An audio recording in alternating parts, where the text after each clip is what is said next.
Okay, I thought this could be a fun idea for a video. So we're getting into draft season, and I figured I would just kind of show my cards a little bit, take you behind the curtain, and let you know what I do when I want to evaluate a quarterback. I actually have a full system in place because of how often I get it wrong, and how I continue to try and be better and better at it. So these are things that I've kind of learned over time to do to try and give myself the best and most accurate evaluation of a quarterback as possible.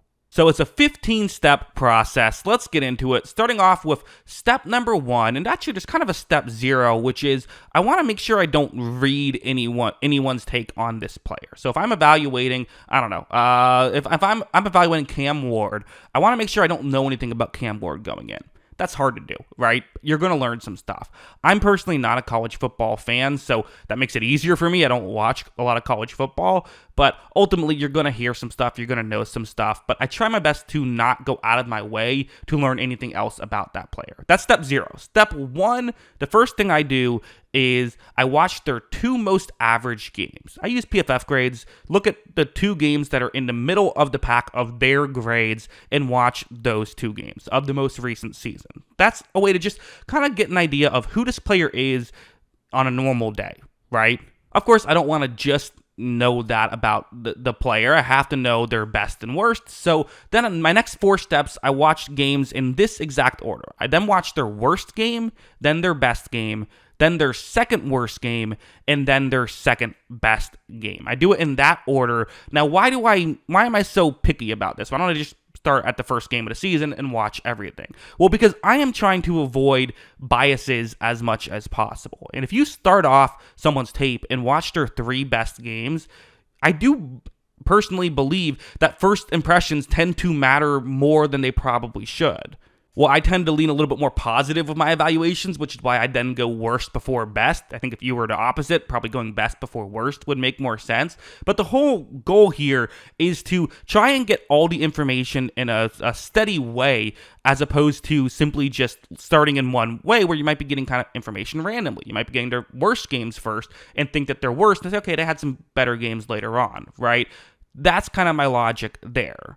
Step 6 is kind of through with these first 5 steps, but I take notes throughout. But another important thing here is in this part of my evaluation, I'm only taking notes after a game ends, because again, I'm trying to beat my own brain essentially with some of my evaluations. So if in the first game there's a really good throw that Cam Ward makes, if I write, wow, he can make great throws, that's now on my notes for the entire evaluation process. And I feel like one play can sometimes matter too much in evaluations, and I want to try and avoid that as much as possible. So I used to have my notes just on part of my screen as I'm watching. I now make sure that I have it in the background, only pull it up after I've watched a complete game, then give write my notes, and then go to the next game, at least for this chunk, while I'm watching my first 6 games. Step 7, so now I've watched 6 games, I have notes throughout. I'm going to now create another list of notes, which is just simply just a recap of what I have seen so far. Okay,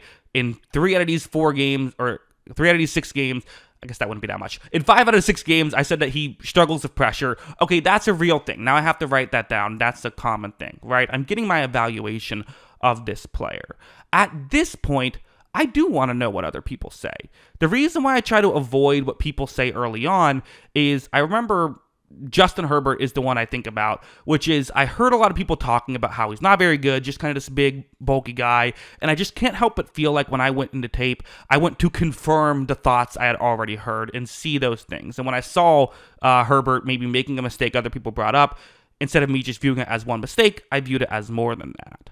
However, I am also only one person, and I am not going to be able to see everything, and I trust a lot of smart people, especially on this platform, that might notice things that I didn't, and I want to have all the information possible. So I'm going to, in step 8, compare my thoughts with what other people say. I want to hear what they have, and sometimes it'll just be completely different things. And I'm like, wait a second, what happened here? Sometimes someone will bring up something I didn't realize. Now I have something else that I can look at for this. So then I watched the rest of their most recent season. At this point, hopefully my biases are, at least spread out enough that I can just watch the season. I don't have to have any specific order. Finish their most recent season and then write down my final conclusions of how they played in that year, compare it with what other people said. I can agree in certain parts, disagree in certain parts. That is my process from here. However, for some quarterbacks, you can just watch 1 year and that's enough. But for others, it's different. So that's step 11, is check and see if they had significantly different years. Again, I'd look at PFF grades and see if they had maybe one jump, huge leap, or even box score stats. Did they have one huge leap, or did they take a big step back? I want to know that stuff, because sometimes you do have to go back and watch previous years. And in fact, I always try to watch a game or two. That's step 12, is even if there isn't a big jump, I'm still watching a game or two just for due diligence, because sometimes things do change. I want to see who they were in previous years as well, although definitely the bulk of my evaluation comes from who they were in their most recent season, because that just makes sense, right? That's who they have been most recently. Quarterback tends to be a position of who are you right now, so that's how I view it. However, for step 13, this is a step if, I guess, again, it's kind of weird the way I'm doing the steps, but this is if the years were different. Let's say a player played in a different college up until their most recent year. Or like Joe Burrow, for example. What happened there? Why did he have such a big jump? Well, I'm going to have to do a little bit more diving in there. So I'm going to want to watch an average game, then a worst, then a best game in that order. And if I need more, step 14 is then I continue that cycle, and I continue it until I feel like I have what I need. And this is also part of why I want to write down my final conclusions before I get to this point, because then I can simply compare them as opposed to, and have them written down already, and I'm not letting that affect me and letting previous tape affect me. And step 15 is the final step. It's writing down my final conclusion. How do I evaluate this player? Now, hopefully, I've seen them at their best and at their worst. I've seen their entire season. I know what other people have said about these players and have compared that, while at the same time, I didn't let that influence the way I view these players earlier. And then I write down my final conclusions. And to be honest, I would say this is the step where I personally will most often be wrong. I'm sure there's going to be a troll or two in the comments section that says, oh, well, how do you evaluate? Why would I want to learn how you evaluate quarterbacks? Because you get it wrong. Well, okay, first off, find me the guy who is batting 1,000. Even the best of us are batting 500 when it comes to quarterbacks. But ultimately, I would say that my evaluations of these guys, since I've been doing this formula, has worked pretty well. And part of why I have this chart and the way I do things so in such a manner is because I've made mistakes and because I've learned from mistakes. And I'll say this too, if you think there's something I should be doing differently, let me know in the comments below, and I'll take it into consideration, because I want to get this as close to right as possible.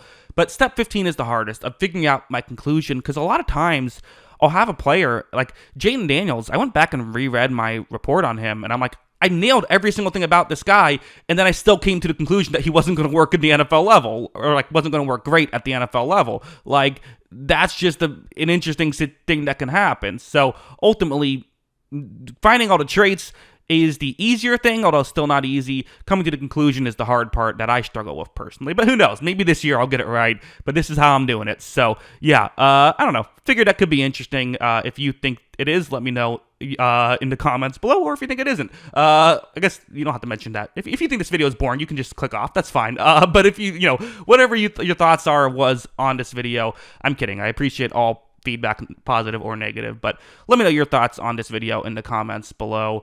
Always love hearing from you. And of course, as always, thanks for watching.